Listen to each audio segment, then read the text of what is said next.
This is Goss's Garage with Pat Goss, co-host of PBS's Motor Week. He'll take your calls and comments now at 844-885-4677 or email him at radio@goss-garage.com. And now, Pat Goss. Hi, everybody, and welcome to Goss's Garage. If you'd like to talk about your car, or actually anything with an engine in it, all engines work pretty much the same, how about giving me a call, 844-885-4677, and we can talk about it. Now, big news this week, and of course our hearts go out to the millions of good people suffering because of Hurricane Harvey. And we should each do whatever we can to help. But then there's the ugly side of society. The people who look at someone else's misfortune as their lucky day. In this case, one of the primary lucky day scams will involve flood-damaged cars. See, it's estimated that over 1.5 million cars have been destroyed so far, and that number could climb. Hurricane Harvey might possibly destroy more cars than any other single event in history. Now, you may be asking yourself, so what? Unless you are you or a close friend or relative live in the stricken area and have a flood-damaged car, it all seems like it's a long way away. But Harvey's far-reaching effects can still drain thousands from your bank account. And here's how it could affect you or anyone anywhere buying a used car. When a car is flooded, it's normally considered a total loss, and it's scrapped by the insurance company. Why? Because there is no practical way to restore these cars properly. In virtually all cases, the cost to bring them back far exceeds their value. So, you would think all of these damaged cars would be scooped up and shipped off to the crusher, but that doesn't always happen. Whenever there is something that leads to personal crisis, the vultures begin circling, looking for fresh meat. In this case, fresh meat is devastated vehicle owners with flood-damaged cars. Now, keep in mind that many people can't get or can't afford insurance to cover flood damage to their cars, and this is one of the prime ways the vultures, or more precisely, the crooks, cheat people out of their flood-damaged cars. You see, the con starts by offering on-the-spot cash, then getting the seller to sign a blank title. Now they tell you, the scammers, they tell you, the car owner, that there is no need to fill in the new owner's name or other pertinent information, because they will graciously take care of that part of the deal as a courtesy. Yeah, some courtesy. You see, by not filling in all the information on the title, the crook can sidestep declaring the car flood damaged, or paying tax on the value of the car, or even owning it. The crook just passes the title to the next owner without performing any of the government-mandated protections for subsequent owners or paying a single dime in required government fees and taxes. So, if anyone tries to sell you a car and offers a title that isn't in their name or properly filled out, walk away, because that person is trying to scam someone. And that someone might just be you. So for anyone buying a used car right now, and probably for the next couple of years, it would be extremely wise to have a skilled technician check it for signs of flood damage. Yes, I know the flood may be a long way away, but it's easy and inexpensive to transport a car across the country these days. So be careful. Remember that a Carfax vehicle history report is a vital part of buying any used car, but Carfax can only report on the problems that are reported to insurance companies and government agencies. For all those unreported cars, the flood just didn't happen. Now, if you think crooks share information with insurance companies and the government, well, maybe you deserve to be robbed. Remember, if the damage isn't reported, it never happened in the records. And flood cars have very little value and usually can never be brought back to reliable transportation. So keep that in mind. These cars are already moving out all over the country because insurance companies try to resolve things quickly, and people who don't have insurance, they want to get their, something happening, get into another car or something like that. And things happen in a matter of just a couple of days. So these flood damaged cars are moving all over the country, and there could be one in the new car dealer's used car lot, or in the corner used car lot, any place. Could be any place. So that means that you have to be especially diligent, because number one, most of these cars, if they're back in the flow of used cars and so on, chances are they were not reported to any agency, so these cars could have a clean Carfax or any of these other reporting services, could be absolutely clean because the flood was not reported against these cars. You see, somebody, you call your insurance company and say, look, the storm hit, my car is flooded, it's up to its roof in water. What do I do? They make out a form, they take the information, they send it to various agencies and so on, and that's where Carfax and other reporting services get their information. Well, if you never call that insurance company, if you never make a formal claim or anything like that, then that car, there's no way that anybody would ever know, any of these reporting agencies would ever know that the car had been flooded, because it was never reported. So this leaves all of these cars floating around, clean Carfax, yet they have been in a flood.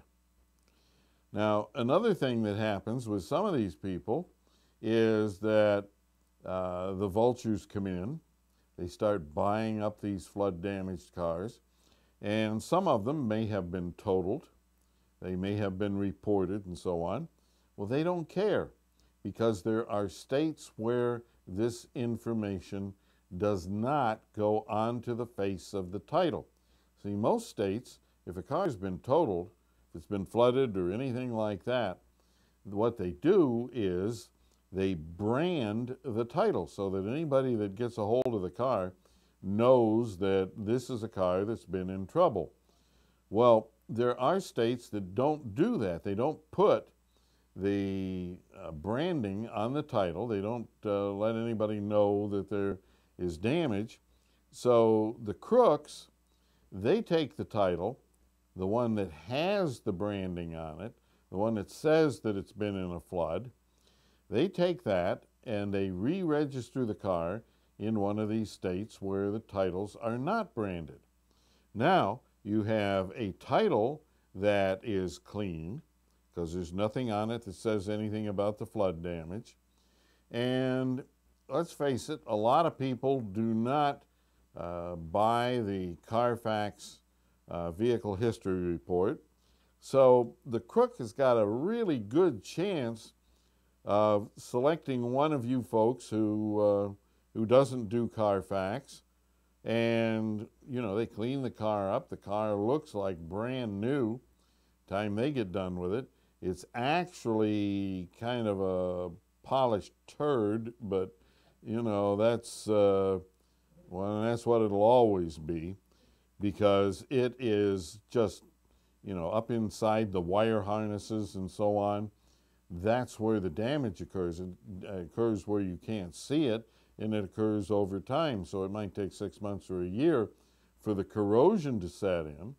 That would happen sooner if it was salt water that was involved in the flooding. If it was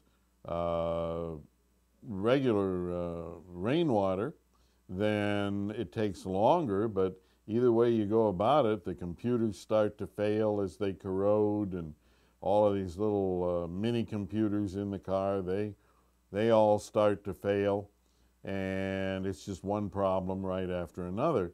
And just like it was when the insurance company dealt with the car, or anybody else dealt with the car, it was a total, because it would cost more to fix it than it would to replace it.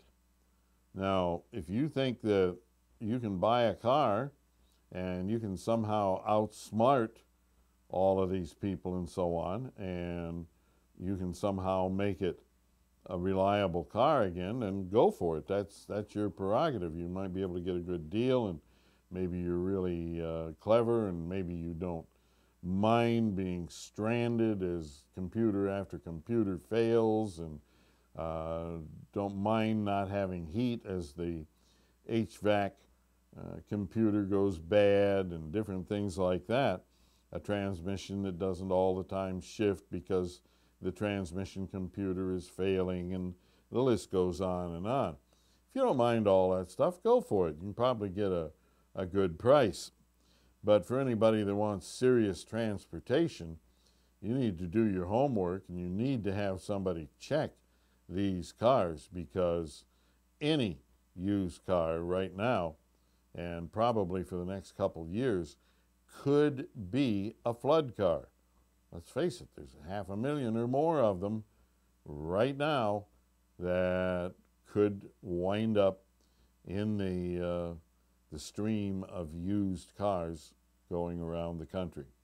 We'll take a break. 844-885-4677 if you have a question or a comment.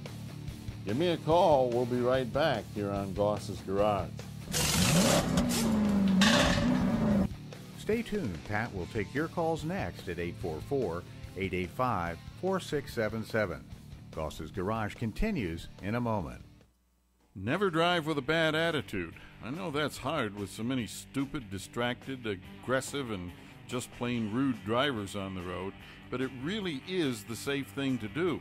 I drive a lot, and I used to see reckless, rude, or aggressive drivers maybe once a month, but today it seems like every other driver is doing something stupid.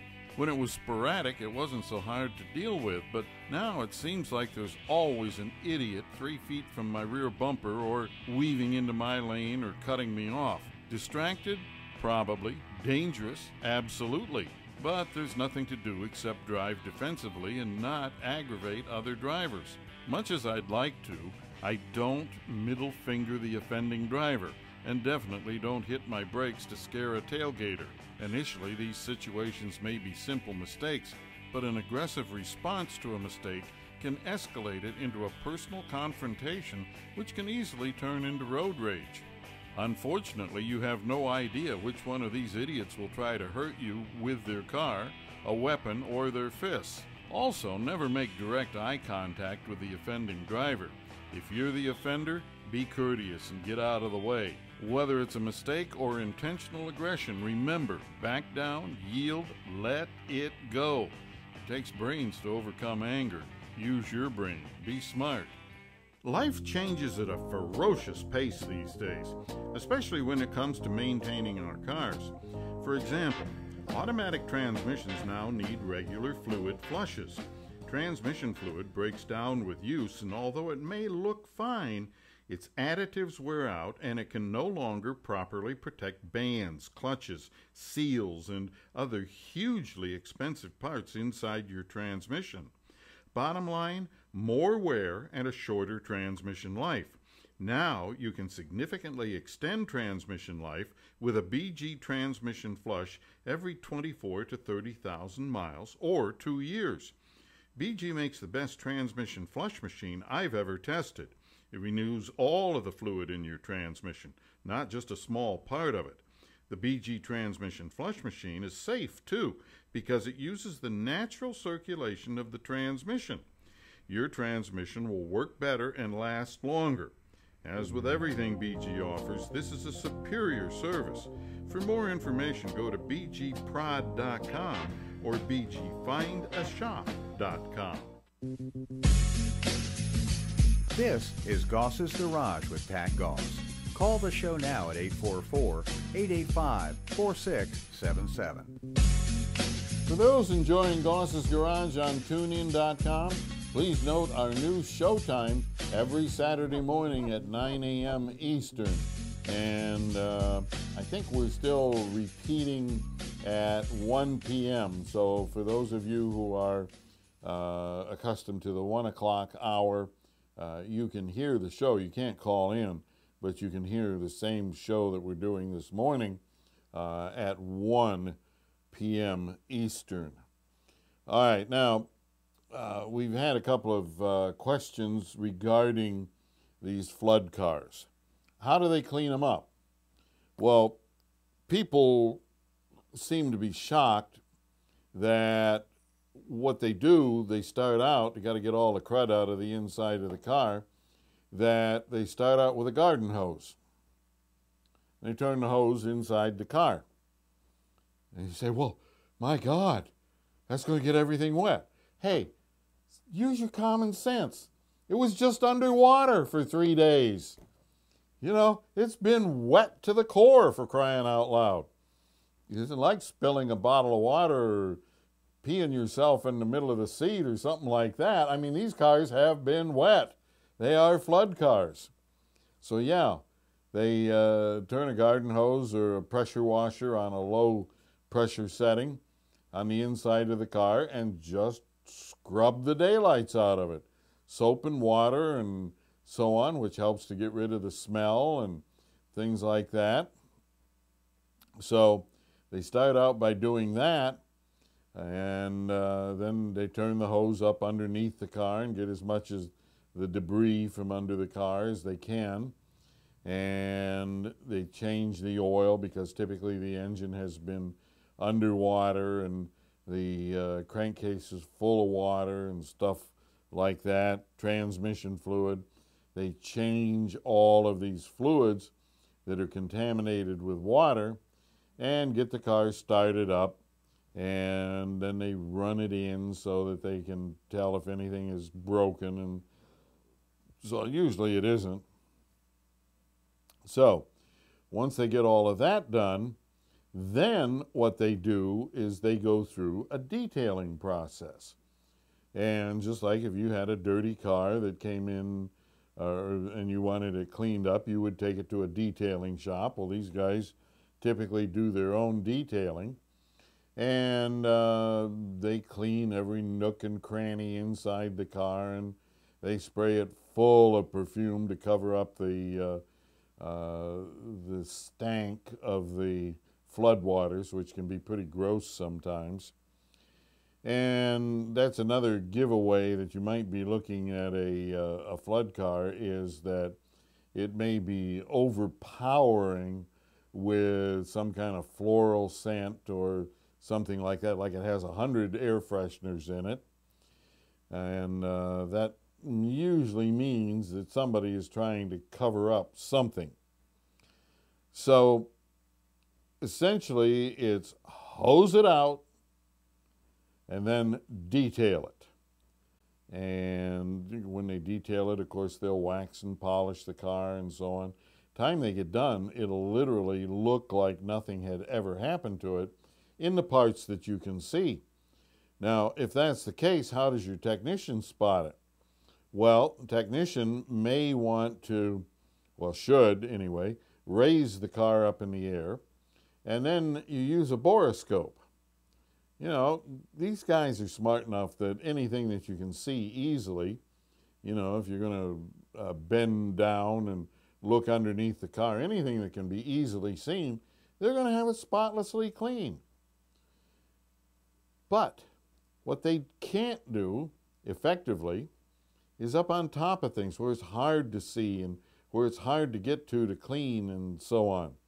There will be little bits of grass, there'll be bits of leaves and all of the debris that comes along with floodwater be laying on top of things, on top of the frame, between the frame and the body, or if it's a unibody car, like most cars these days, up inside the frame. Now, you take the borescope, and up inside the frame, there's going to be holes that you can get up in there. You take the borescope, and it has a very small end on it. You put it through one of those holes and up into the frame structure of the car, and you look for accumulations of flood debris. And no, it's not just dirt, because all cars get dirty in these spots. It is, like I say, things like bits of leaves, bits of grass, all kinds of stuff like that. So that's how you find out that it is a flood car. Using a borescope up in the air, looking into cracks and crevices. In some cases, you may pull the bottom of the door panel out, the upholstery on the inside of the door, and run the borescope up in to look inside the doors, because that's something that the curbstoners, the crooks that do this, they never clean inside the doors because it's a great big hassle to get to them to clean them. The other thing that the tech checking out the car might do is to look up under the dash, because there's all kinds of wires and everything up in there, and dirt and debris will land on top of those. And of course, they turn the hose on the stuff that you can easily see. But again, the borescope. The borescope has a flexible end on it, has a lens. It is nothing more than a camera. It used to be outrageously expensive. Now you can buy them for $200-300. Take the borescope up under the dash. You look at the things like, look on top of the amplifier for the sound system. Is there a coating of mud laying there? If there is, there's only one way for that coating of mud to get there, and that is that it's been underwater. So that's how you go about figuring out if it's a flood car. And believe me, you buy one of these flood cars and you could wind up hating life, because, like I said in the tip, as time goes on, this water, and it actually gets up inside the wires. You know how you have the wire with the coating on the outside and then the conductor on the inside? Well, that water actually migrates up between the two, and over time, the wire, the metal part of this wire, will just turn a lovely shade of corroded green from one end of a piece of wire to the other end, which may be from the front bumper to the rear bumper. And when that happens, things start going crazy, because now the resistance of the wire has changed, and you may have all sorts of warning lights. You may have a car that doesn't run right, and the list goes on and on. So, you know, the only way to get rid of this is to, you know, replace all of the wiring in the car.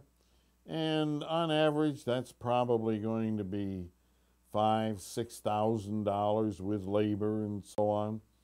So don't think that you're just going to go out and buy this car and throw a couple of parts at it and you're going to have a like new car. It ain't going to work that way, folks. You're going to have a crappy car no matter what you do, unless you spend a ton of money on it. And almost always what you have to spend is going to exceed the value of the car. So now you've bought this car, you put money into it, and now you're going to put more money into it until you are so buried in this sucker that you can't afford to get rid of it. And now what do? Well, typically most people finally get fed up and they trade it in, they take a loss, they roll their loss into the new loan, and now they got a much, much bigger loan, much, much bigger payment, and the whole thing starts to snowball, and you're seriously in debt for the next 6 or 7 years. It's a mess. It can ruin your life. So anyway, that's how all that works. Let's take a break. 844-885-4677. If you have a question or a comment, give me a call. Goss's Garage will be right back. Stay tuned. Pat will take your calls next at 844-885-4677. That's 844-885-GOSS. Goss's Garage continues in a moment.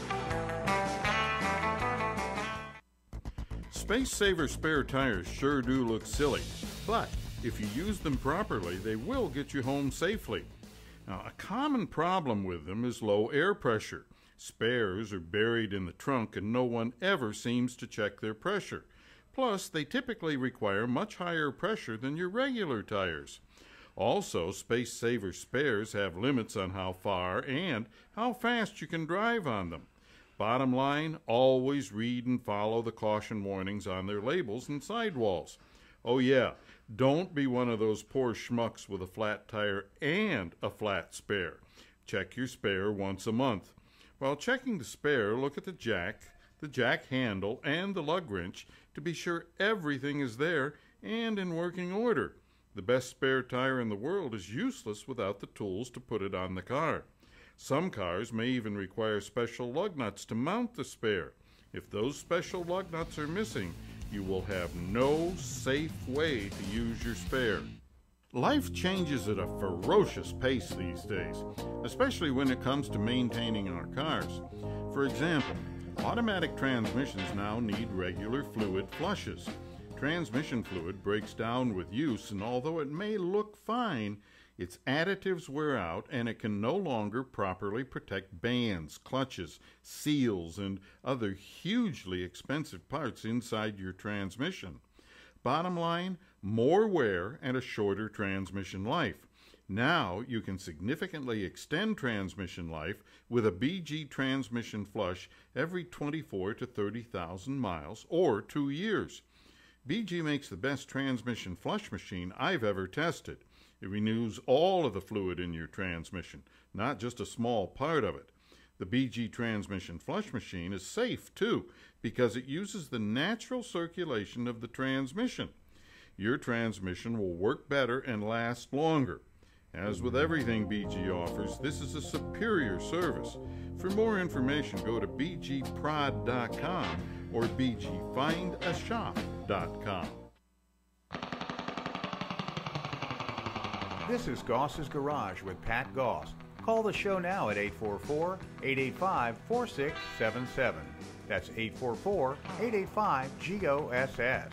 And now, Pat Goss. Hey folks, this portion of Goss's Garage is brought to you by BG Products. And as I tell you every week, yes, I do use them in my cars. Yes, I do sell them in my shops. So I'm not just somebody that gets paid to say this sort of thing. It is something that I believe in and I use personally. All right, Lee would like to know.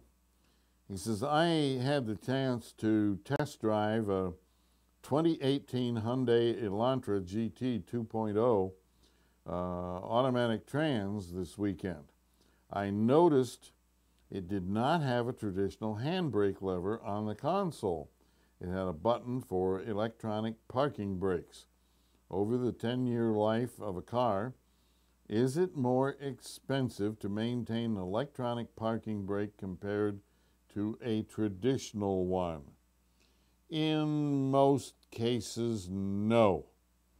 But that depends in either situation, whether it's electronic or otherwise, that depends on your preventive maintenance.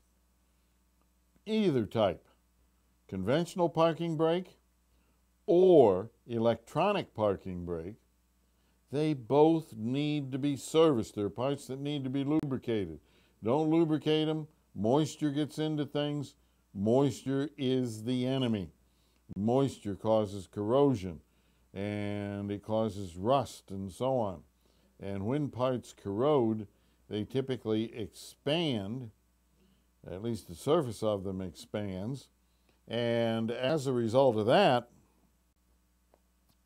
what happens is parts that have to move against other parts start to bind up, and the caliper can't move, and the parking brake doesn't work like it should, and so on. So the big thing is to make sure that you deal with a shop who pays attention to detail, who pays attention to the little things, because it's the little things that become big things. It's not all that common that we find that there is this major problem that came on all of a sudden. Typically, the major problems, what they do is they start as teeny little problems. You, my friend, ignore them. And when you ignore them, they just grow and grow. And maybe they don't give you any further warning, anything more than the little indication, the little noise, the little feel. May never get any worse than that, but that doesn't mean that it isn't chewing up parts underneath your car and so on that, well, might cost hundreds or thousands to fix. So preventive maintenance on any of these things is going to be the key. Electronic parking brakes, they work very well. We see not too many problems with them, especially on the ones where they get routine maintenance. Things get lubed and everything is working the way it should. So I wouldn't have any concern about that. I'd have concern about, hey, am I smart enough to read my owner's manual and or an aftermarket service manual and know when to take this car in and get certain things done? Like, when do I get the oil changed, and when do I get the brakes serviced? Well, that's easy. Every 12,000 miles or once a year. So that's on any car, whether it has electronic parking brake or not. Because even on conventional parking brakes, there are usually going to be levers and arms and things like that in the rear of the vehicle that need to be lubricated to keep them so they'll move easily and freely. Electronic is the same way. So, you know, it really comes down to how much are you willing to put up with, how much are you willing to put into your car to keep it running properly for the long haul. And the long haul these days is typically 250,000 miles, in many cases a lot more than that. So if you got 100,000 on your car, don't think that it's worn out, because it is not. It is probably not even close if you've given it good preventive care. So that's how that works. Now, Lee also says, I note that Honda and Mazda have had recalls for their electric parking brake systems in the past year or so. Doesn't make me too confident on the technology. Well, again, a lot of this has to do with preventive maintenance. So the recall may be as the result of people not doing proper preventive maintenance. We don't see that many problems with them as long as we do all of the proper maintenance. Now, electronic parking brakes are nothing new. They've been out for years, and we've been servicing them for years. So we have cars that have all original brake parts on them, except except the brake pads because they're a normal wear item, but all of the brake hardware, the parking brake cables and all that, they're original to the car, and the car might be 10, 15, 20 years old. So preventive maintenance is the key. All right, let's take a break. We'll be right back on Goss's Garage. Operators are standing by to take your call for Pat at 844-885-4677. Goss's Garage continues in a moment. I get lots of air filter questions, and one of the most common deals with why air filters need to be replaced so often. Well, actually, they usually don't. Yet many drivers wind up buying a new air filter at every oil change, which is utterly ridiculous. Drivers say techs tell them if they don't buy a new air filter, they'll waste a lot of gas. Maybe that statement comes from ignorance or maybe dishonesty, but either way, you lose. Decades ago, dirty air filters did waste gas, but today, not so much. Cars now use a sensor to measure the air coming through the air filter, and computers to mix exactly the right amount of gas to match that air. So even though a dirty air filter reduces airflow into the engine, it doesn't affect gas mileage because the computer is always precisely matching fuel to the incoming air. In other words, a dirty filter means less air, and less air means less gas, so there's never an imbalance between air and fuel. Certainly when a filter gets really, really dirty, it can cause performance problems, but even then it may not affect gas mileage. So how long do air filters last? Unless you drive in really dusty conditions, air filters usually last 30 to 60,000 miles. Overselling of air filters is an enormous problem, and the best way not to be taken is to learn how to check your own air filter and check it twice a year. I get lots of questions about BG products, many about specific products or services like, is BG44K really that good, or are BG transmission, cooling system, and power steering flushes actually necessary? But most popular of all, do I use BG products in my cars? Well, the answer to all of those questions is yes. A regular schedule of BG flushes and chemicals will deliver the longest possible life from all the lubricated and fuel delivery parts on your vehicles. And do I use BG products? You bet I do. I drive nice cars, and I drive a lot. Plus, my live radio and TV shows mean that my cars have to be absolutely reliable. A no start from dirty fuel injectors or a failed transmission just isn't acceptable in my life. Remember, deposits and dirty fluids ruin expensive parts. For reliability like I demand, visit one of the quality shops that sell BG products and perform BG services. To find a BG professional near you, bgfindashop.com. Now, back to Goss's Garage with your host, Pat Goss.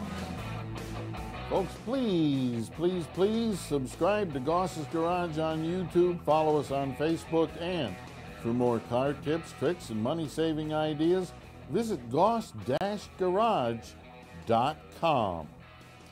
All right, another question about these flood cars. What about catalytic converters and so on? Well, there's a lot of moisture in an exhaust system to begin with, so flood water and so on in the converter doesn't necessarily kill it or anything of the kind. So, that part of the car may be fine, especially after it's been run for a little bit, to get rid of any dirt or anything that may have accumulated in there. So, typically no problem with the converters. All right, now Lee is back again. Yep, I'm going to drive you nuts with all the little questions. Lee is buying a new car and he wants to know various things, and he wants to do things like, in this case, I want to put together a full-size spare for a 2017 Hyundai Accent. This would be the plain vanilla model with steel wheels. A spare will be a steel wheel with a standard rubber valve stem. Are the wheels made for TPMS sensors and for rubber valve stems different? In many cases, yes, they are.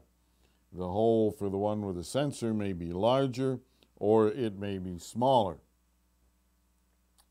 I note that that the bare replacement steel wheels for the Accent come in two flavors for use with TPMS and not TPMS wheels. I thought TPMS simply fit in the same size hole a rubber valve stem fits in. Well, some of them do, Lee. As a matter of fact, some of them you can take the TPMS sensor, tire pressure monitoring system sensor, out and put a rubber valve stem in place of it. But that isn't the case with all of them. Some of them, the neck on the sensor is a lot smaller than the butt end of a rubber valve stem. So what that means is you've got a very small hole that a regular valve stem will not fit into. So what do? Well, you go to the parts store and you buy a metal valve stem designed for an aftermarket wheel, and it has a shoulder on the back of it. You push it through the hole, and on the back of that shoulder, between the shoulder on the stem and the face of the wheel inside, there is a rubber seal. Now, on the outside, there's a flat washer, a rubber seal, and a nut, and you simply tighten the nut down. It pulls all of this rubber together. It fits through the smaller hole, and you have a fixed in position, non-sensor valve stem for just about any kind of wheel you want. But then there's a little curve here, because every once in a while, some manufacturer will get the brilliant idea that they want a larger hole. All right, what do you do then? Well, again, that bolt-on type of valve stem might work. Or if you shop around, because not all of the repair centers and everything have them, there are different sizes of rubber valve stems. All right. See, they used to use in some of the older cars, the valve stem had a real fat end on it, and it had a hole through the wheel that was probably, I don't know, close as big as your thumb. And so you need one of these older style rubber valve stems and pull it in there and, you know, use it just like any other valve stem. But that begs the question, why? Why in the world would you go to all of this trouble to put a full-size spare in a car that typically is not going to fit into the spare tire well, so you're going to wind up taking up trunk space with it. You're going to add weight. You're going to add a lot of expense. You know, the temporary spares work fine. They've been around for, gosh, 40 years now? Something close to that. So it's not like it's an unknown technology or anything. It is a highly known technology that works. Besides, how often do you have a flat tire? I mean, most of us can go for years between having a flat tire. So, you know, if it's once every 2 years and you have to put a temporary spare on it for long enough to get it to the service center to get the tire repaired, the one that belongs on the car, I don't get this fascination with full-size spares. You know, vehicle manufacturers are doing away with spares. A lot of them are not even putting a temporary spare in a car.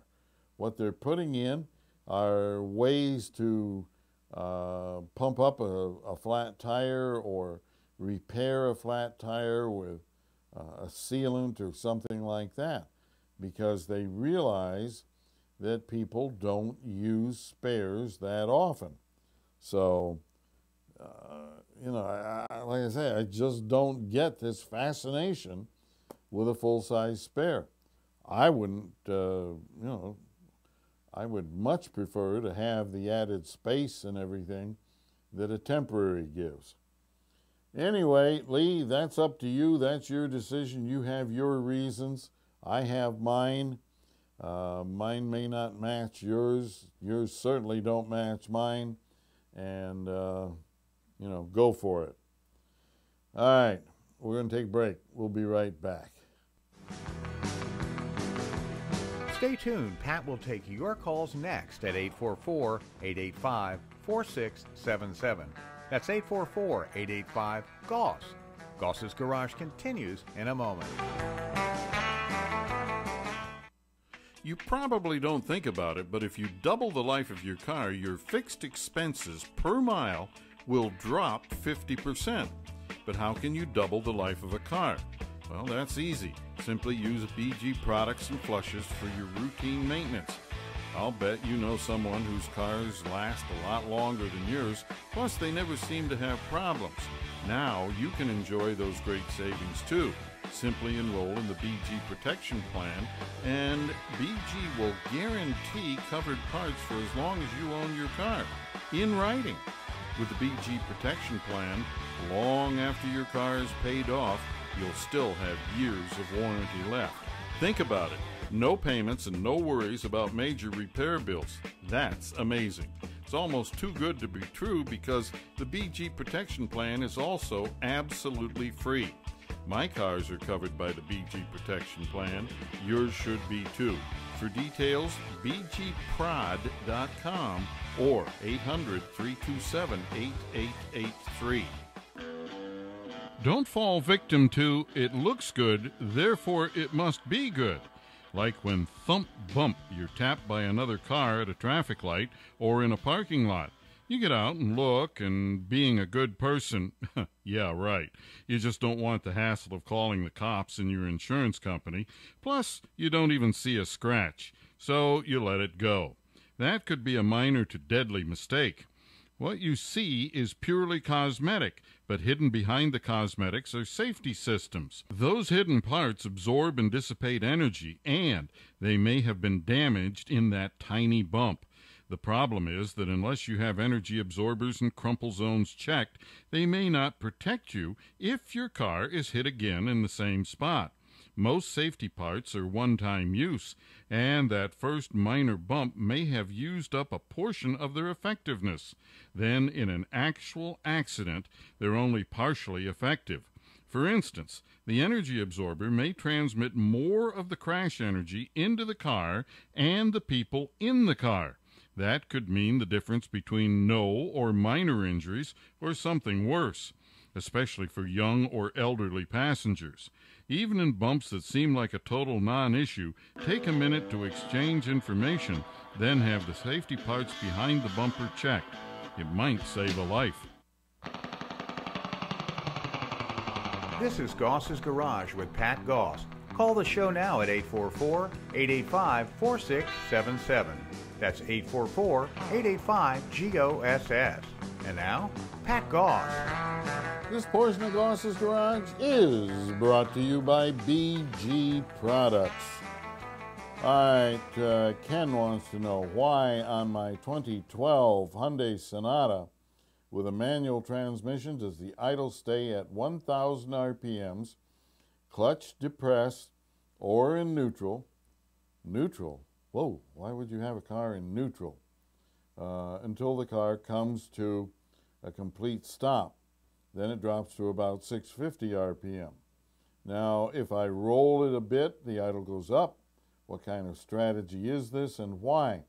Seems this would cause the car to use more gasoline than if the idle dropped immediately like it did on older vehicles when you let off the gas pedal. Well, a lot of that is for emissions. You have to change the strategy as you decelerate with a car, especially a manual transmission, in order to prevent high levels of emissions. So that's typically what that's about. What worries me, Ken, is that you're talking about having a car in neutral, which is a very dangerous thing to do. Plus, it adds wear to expensive parts. It saves cheap parts, but wears expensive parts. Now, what am I talking about here? Well, you have all these people out there that think that you come to a stop, you put a manual transmission in neutral. Bad idea. Really bad idea. Reason being is that if you see something going wrong, traffic headed your way or something like that, if you're in neutral, you have to depress the clutch, you have to shift into a forward gear, hope you hit the right one in this moment of panic and so on, and then you have to accelerate, let out the clutch, and move out of the way. Well, you know, if you're already in first gear, ready to move, the only thing you do is depress the accelerator, slam out the clutch, and you're gone. But the other thing is, and this is where people say, oh, well, you know, I'm going to save my clutch release bearing. Clutch release bearing is what allows you to depress the clutch with the engine running. Right? Yes, you will save it. But here's the rub on that. You see, when the car is in neutral and the clutch pedal is up, the input shaft of the transmission is spinning with the engine. Now, on that input shaft, there are two bearings, one at the front end of it, one at the back end of it, and there are other things inside the transmission that are going to be turning as a result of what you're doing. So this adds wear to all of those parts that are spinning inside the transmission. So instead of damaging one relatively easy to replace bearing, you're damaging these bearings inside the transmission, which are complex and expensive to replace. Now you see, if you do it the other way around and you have the car in gear and your foot on the floor, none of these things, the only thing that's turning is the clutch release bearing, and all those expensive bearings inside the transmission, they're just sitting there ho-hum, they're doing nothing, they aren't turning, they're just lounging around inside your transmission. So you're saving money because you're sacrificing a cheap part to save expensive parts, plus the safety aspect of it. So it really amazes me where a lot of these things come from, where the ideas originate and so on. If you know how things work, and that's why I'm a big fan of understanding how things work. Once you know how they work, then you can make judgments for wear and servicing and so on based on knowledge of how it works rather than guessing. And, guessing certainly doesn't always work, that's for sure. The question about a Mazda RX-8 has a rotary engine in it. And, the question deals with taking this car to a dealer, getting the oil change, and all of a sudden having a huge amount of oil consumption. Well, I went back and forth with this person, and finally it gets down to, I asked some questions about the oil metering system and different things like that. And he shoots back at me. My central question revolved around the fact that the oil consumption has been normal for 13 years. Then suddenly, after the January service, the car started consuming at a much, much higher rate, say 8 to 10 times the previous rate. Well, you know, folks, when you email me or call me or something, it's easier if you call me. But if you email me and you ask me a question, I may ask you questions. Now, just because you don't understand the reasoning behind the questions that I ask you, you know, you might do well to answer the questions because, like in this case, this gentleman bought an engine that he didn't need to buy. You see, because this car has an oil metering system that shoots oil into the rotors to keep them lubricated, improper oil, in this case oil that was too thin, goes through that metering system faster. And that means the car burns more oil. Now, in addition to that, synthetic oil will move through these systems faster. So now we have the wrong weight of oil, we have synthetic oil, and we're going through oil in this Mazda rotary just like it's going out of style. So had the gentleman answered my question about the oil, well, he did. He said, well, I had it done at the dealer, and the dealer certainly, I mean, you know, really terse and so on. The dealer certainly knows what oil to put in their own cars. Give me a break. You know, quick service lanes at dealerships are no different than they are at one of the quick lubes or anything else. Those people don't make a ton of money. They aren't skilled technicians.